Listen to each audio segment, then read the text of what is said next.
The problem in the U.S. is not the quality, it's the disparity. We've got plenty of good quality health care. It's just people don't have access to it. That's a coverage problem. That brings us back to the Affordable Care Act. If we get everyone in the system, we'd be fine. So the quality problem is really a coverage problem, okay? So our health care, and here's the other way economists, like here's my economist hat looking at it. Every year, more than 1 million people come to America to get their health care. No one leaves. No one's flying to France for surgery. If our health care is so terrible, why not? Why aren't they doing that? It's because our health care is better, okay, if you're in the system, okay? So the quality is not the issue. The problem is our quality isn't that much better. I think we're the best if you're in the system, but only marginally better, and we spend 50% more. And if you look at why, the consensus estimate is somewhere between 2/3 and 100% of the reason is prices.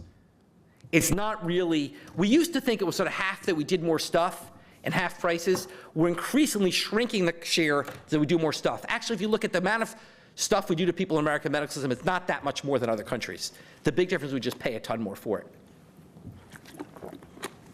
The problem is dealing with prices is really, really hard politically and economically.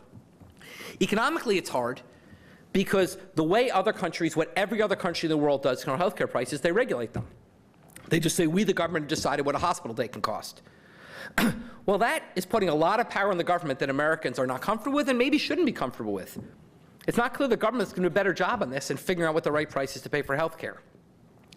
And so basically, regulation is a very radical step, and no one's really demonstrated it's a better step. It may be. I'm increasingly losing patience with the alternatives, but I'm not there yet. Okay? So that's one problem. But once again, the other problem is political, which is that it is incredibly hard to take steps to grow healthcare prices.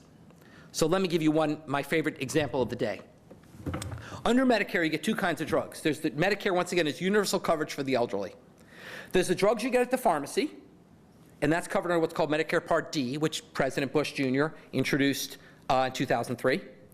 Then there's the drugs you get at the doctor's office, usually injectables, biologic drugs. Those are covered under a different part of Medicare called Part B.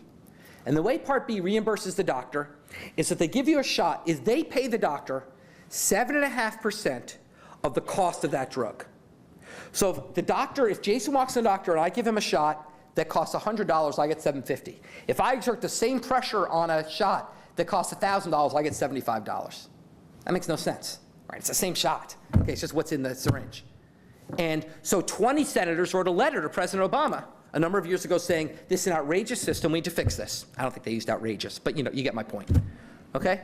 So President Obama and his team proposed a fix. They said, look, we're going to have a budget neutral fix. No one's going to lose, the system will cost the same on average. But instead of being paid 7.5%, you're going to be paid a fixed amount plus 2.5%. Now, you might ask, why 2.5%? No reason but politics. Doesn't make sense. It should just be a fixed amount. But nonetheless, President Obama said, look, maybe it's a little bit harder to give a shot that costs $1,000. So we'll give you 2.5%, but the rest is fixed. What happened? Well, who are the guys who give the $1,000 shots? They're oncologists, cancer doctors. They went nuts. And they lobbied Congress to the point where 80 senators, including the original 20, wrote a letter to President Obama saying, how dare you interfere with the operation of risk our seniors' health in this way. And the idea got killed. And so now we have a fundamentally broken reimbursement system. That's the challenge, is that basically if we're going to fix this, we've got to take on some interest groups. But here's the good news. Here's the good news. We don't have to lower the cost of healthcare in America. In fact, it can grow. If the cost of healthcare in America continue to grow at the rates we've seen in the last 8 years, we have no longer a fiscal problem. Okay? It's only if they go back to traditional rates, which were twice the rate of inflation, that we start to get into problems. So what that means is that orthopedist that makes $1 million a year, and many do, they don't have to stop making $1 million a year. They just have to stop growing it so fast. So in other words, no one has to lose. They just have to stop winning so fast. And it seems like that, it seems to me in this vague sense that gives us some negotiating room to figure this out. That in some sense, if we can just figure out a way to bend the rate of price increase, that we can eventually, it just seems that regulating the rate of price increase seems like a fundamentally sort of easier thing to do. We leave the levels alone. Political opposition is too hard. But if we could somehow get that increase to slow, then we can really solve our long-run problem. And that is fundamentally the question going forward. I mean, I like to say there's only two problems that matter in America. global warming and healthcare costs, because either way we're underwater. Okay? Basically, the U.S., if you do the math, if you do your grossest projection, people have done numbers, they said, take the entire set of promises the U.S. government has made and the entire set of taxes they plan to collect and project that as far as you can in the future. If you do that, you get the U.S. is currently $70 trillion in deficit. 70 trillion. 65 trillion of that is Medicare. Okay, it's all about healthcare costs. That's the entire long-run deficit of the government. So if we can get healthcare costs to, if healthcare costs would grow forever at the rate of GDP, that goes away. We literally have solved our long-run fiscal problem. So basically the question is, can we do it? Can we figure out a way to take on these special interests and actually get healthcare costs to grow more slowly? It's going to be incredibly hard, but that is the real challenge going forward. So yes, where we go next? On coverage, I think the answer is, I don't see where we go. Unless you got a situation where Democrats controlled all the houses of Congress and the presidency, I'm just unfortunately very pessimistic about future coverage expansions. I think we're left with whatever the Obama net of Trump is, which is maybe we cover 10 to 15 million more people at the end of the day, which is unfortunate. That's a third of the uninsured. That's not exactly most a third of the uninsured. It's not exactly a huge victory, but at least it's a step. On cost control, I think that's where we really need to focus our energies. And I think that that's where we need to challenge our political leaders to really say, you've got to start thinking creatively about how we're going to address these special interest groups that have gotten in the way in the past. So let me stop there. I'm a little bit early, but I'd rather leave more time for conversation.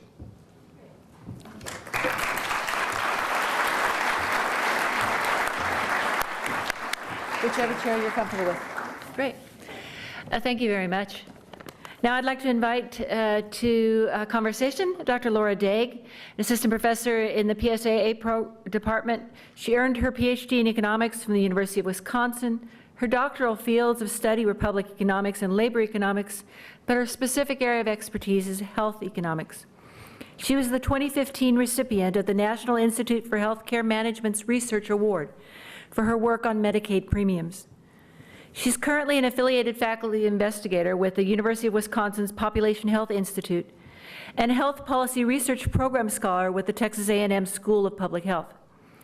Her research team has been funded by a variety of some of the leading sponsors of healthcare-related research, including the Research on Poverty at the University of Wisconsin, the Robert Wood Johnson Foundation, the UC Davis Center for Poverty Research, the W.E. Upjohn Institute for Employment Research, and the State of Wisconsin Department of Health Services. Please join me in inviting to the stage Professor Laura Daig.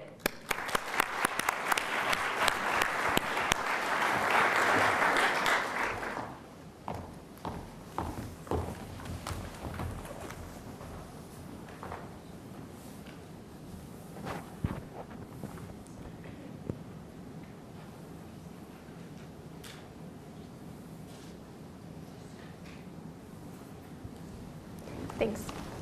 Well, thank you for that talk. It was very fascinating. Of course, I probably could listen to you talk about these topics for quite a while.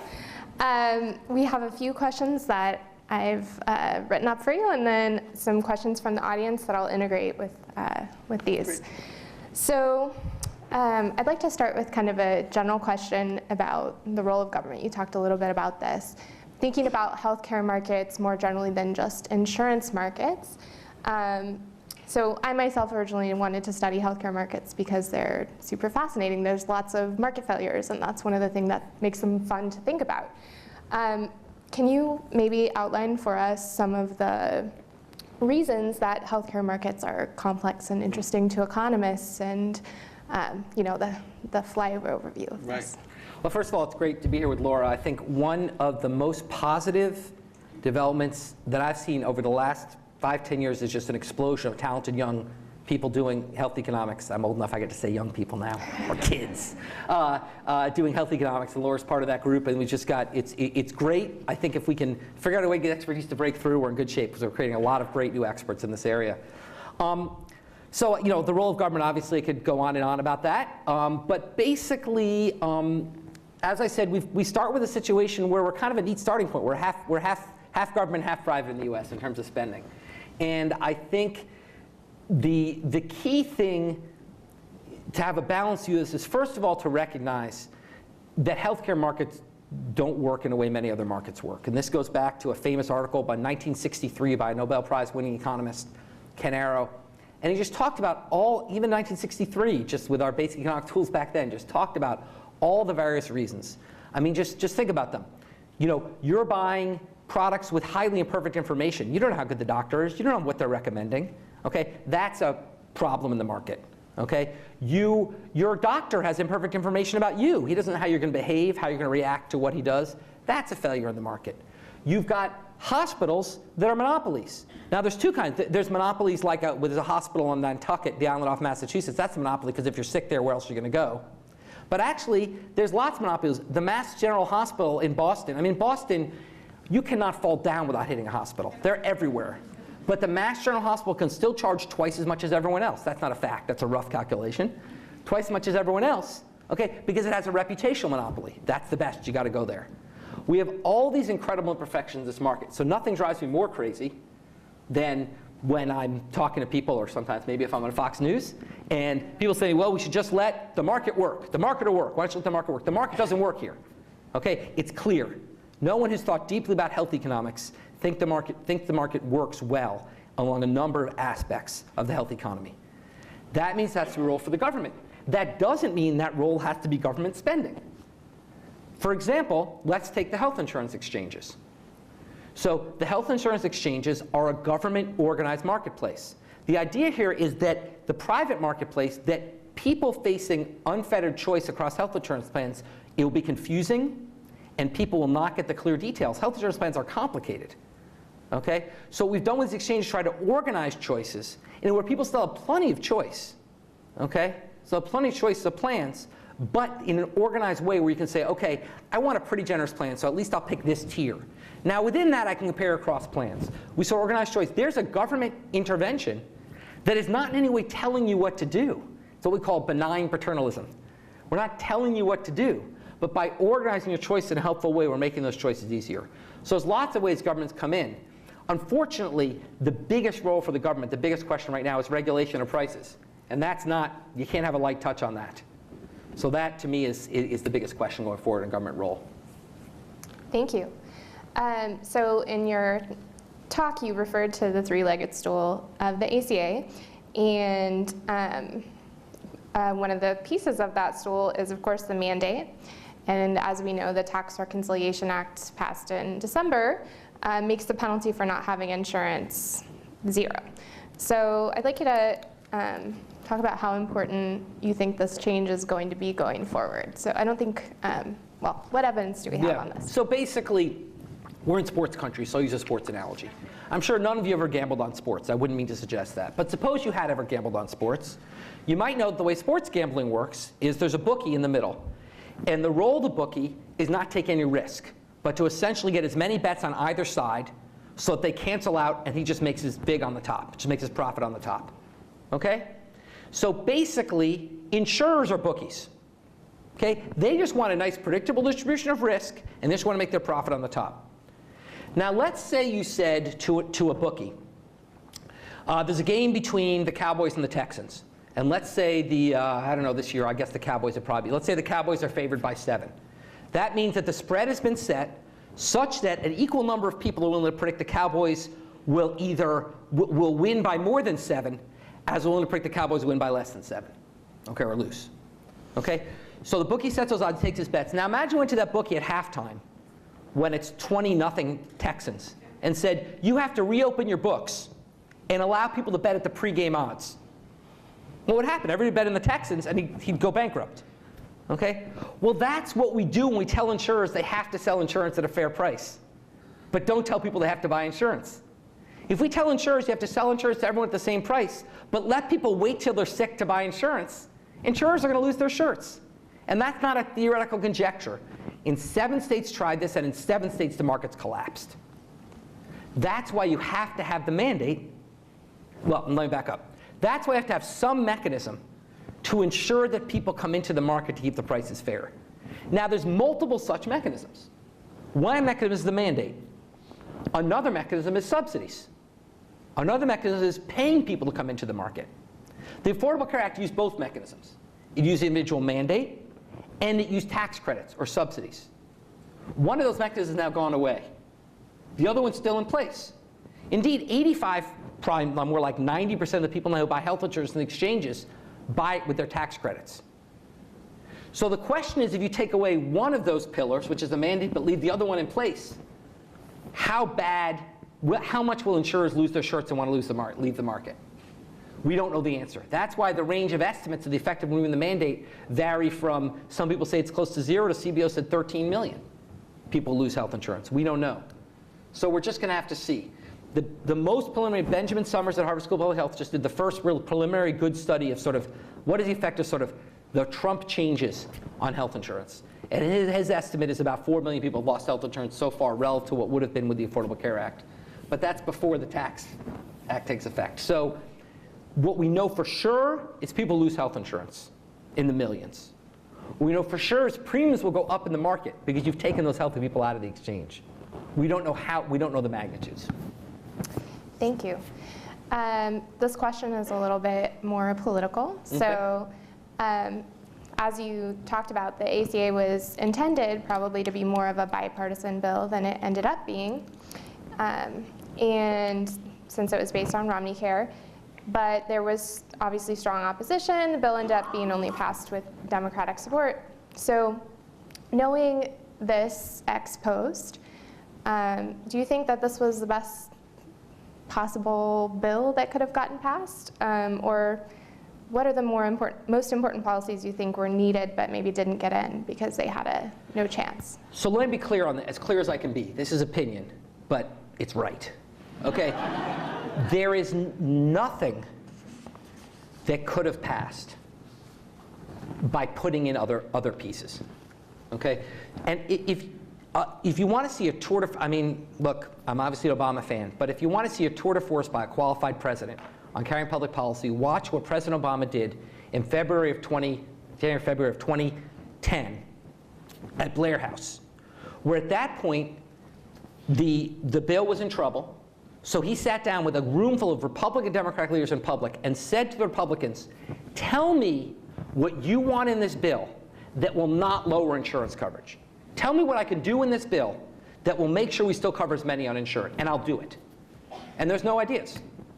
Because fundamentally, this is a bipartisan bill.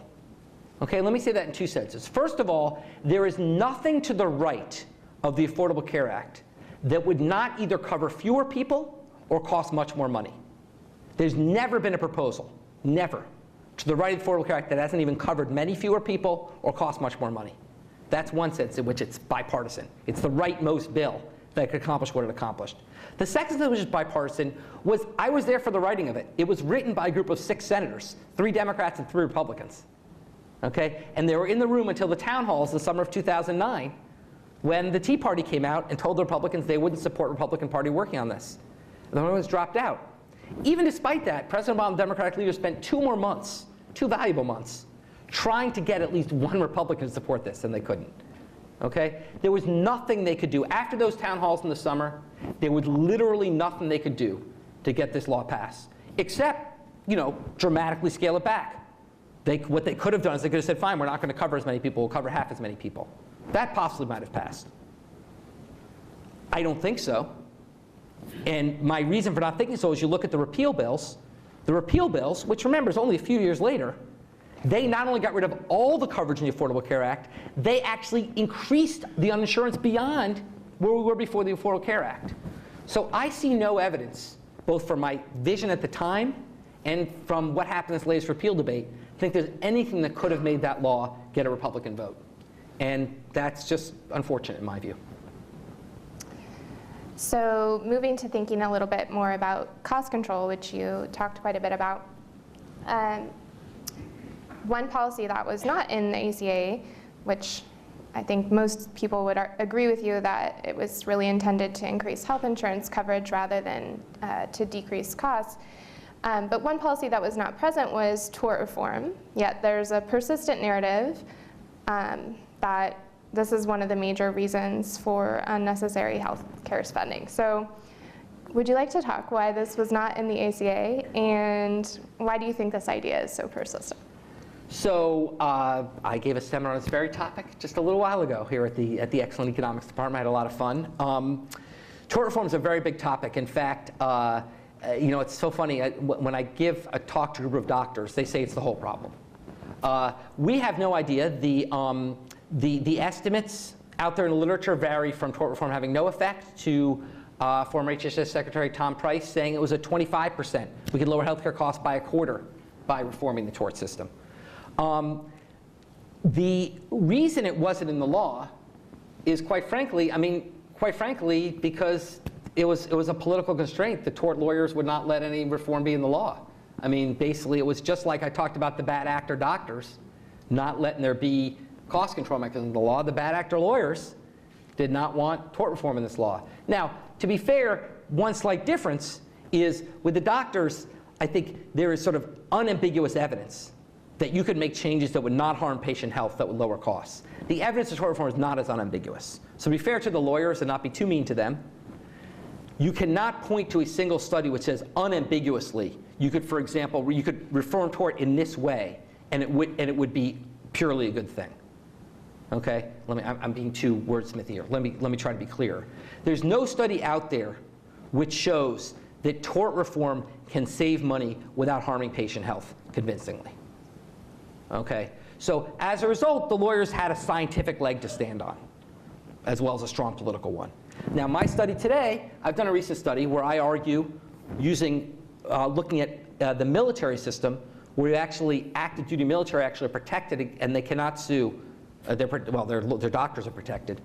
That I find consistent evidence that there is defensive medicine, and that if doctors could not be sued, that healthcare spending might be about 5% lower, is my estimate, which is sort of healthily within the 0 to 25% range from before.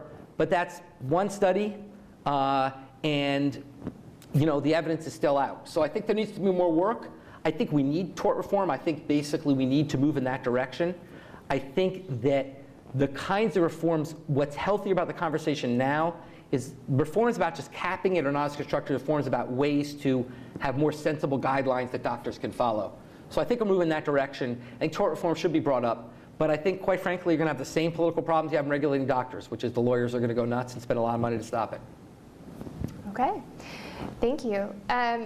So as you pointed out, we're getting a lot of good stuff for the money that we spend on healthcare. But of course, that trade-off becomes less attractive as it becomes a larger and larger fraction of our economy because we're giving up other things. One of the trade-offs that we might have to make in thinking about price controls and things of this nature might be with respect to innovation. This is a question from the audience, and the question is,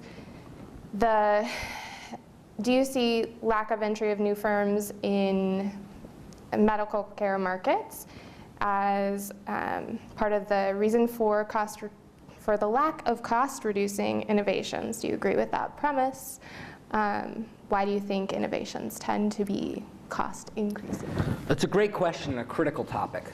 So healthcare, one of the many reasons why healthcare is unique, we talked about market failures before, is that in most other markets when there's technological innovations, they lower costs, computers. In healthcare, technological innovations always and ever raise costs, which is strange.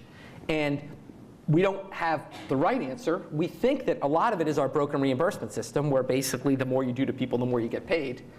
But basically, it's a problem that the rewards, and the other problem, quite frankly, is on the academic side, which is if I'm an academic medical researcher and I develop a way to extend life of cancer patients by 2 weeks, I get to start a new firm, make lots of money, and get tenure.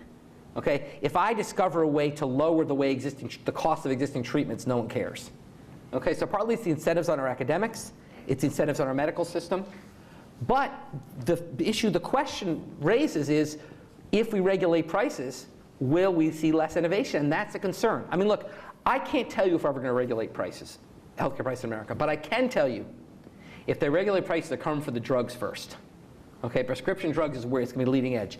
And I have a theory as to why. My theory is that people are pissed off about the TV ads. Okay, so here's a true story. I swear to God, this is a true story.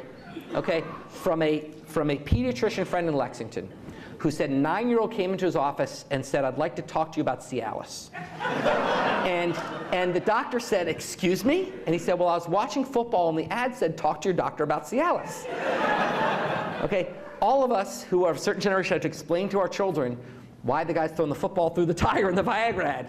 Okay, so basically, I'm being glib here. But the bottom line is, the thing about drugs is the prices are transparent. People see these crazy prices, they see the ads, and I think that's where the real regulatory pressure is. Now, I'm not saying it's going to work. That's a powerful lobby.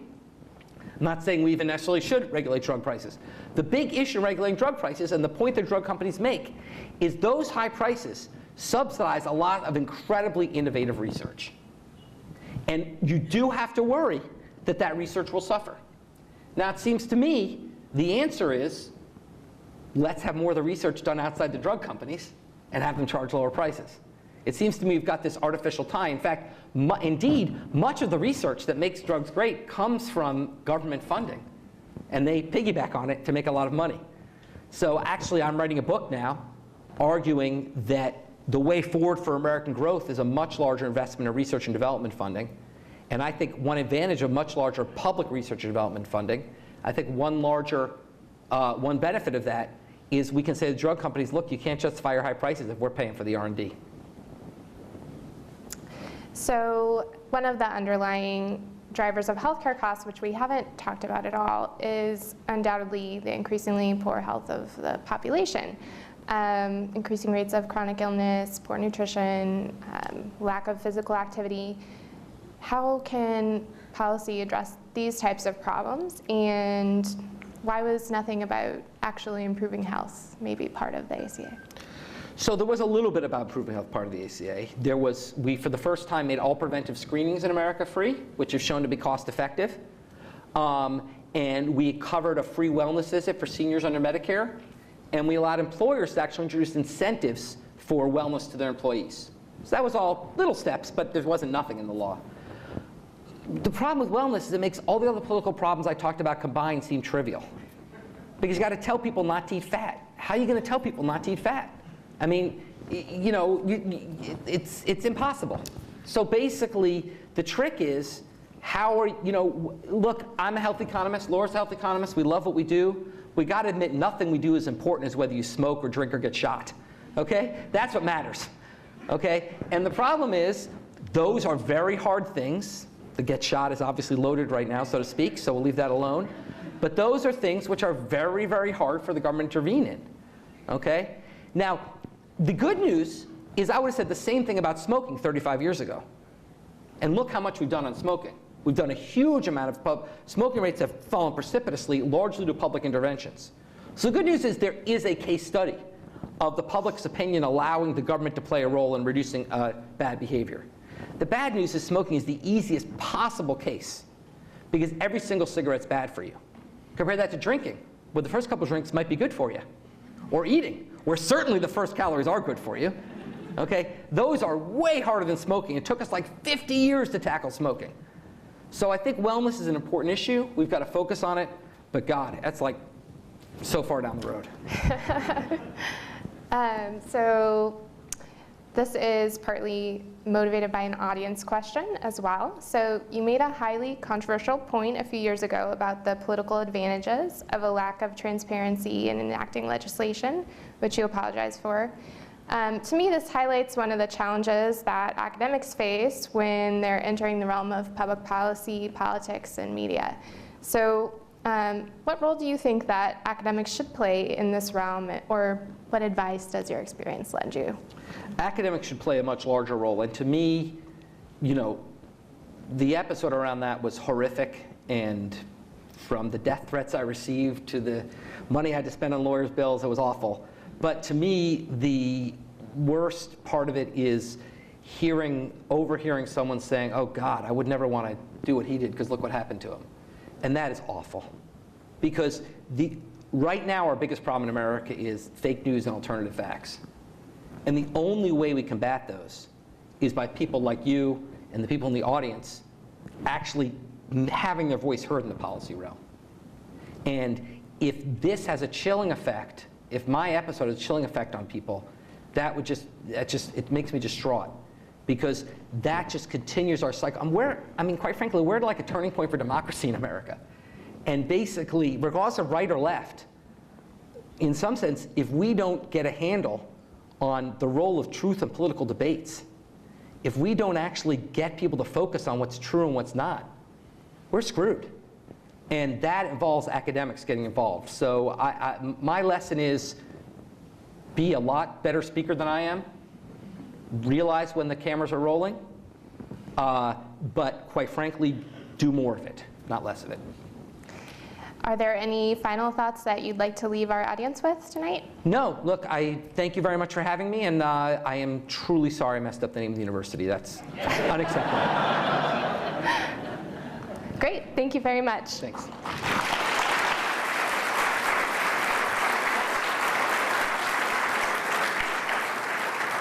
Well, we forgive you for misidentifying the university just this once, and I would like to offer a small token of our appreciation for sharing your insights with us. We have a lovely plaque suitable for wall hanging, and some Bush School bling just to make sure you don't forget where you've been. Yeah, Aggies. Okay, now I got it. But I don't do this. That's what do you do with your fingers for the Aggies? This? No. What do you do with your fingers for Aggies? This. All right, there you go. I have teaching potential. Thank you very much. Thank you all for coming. We have a reception.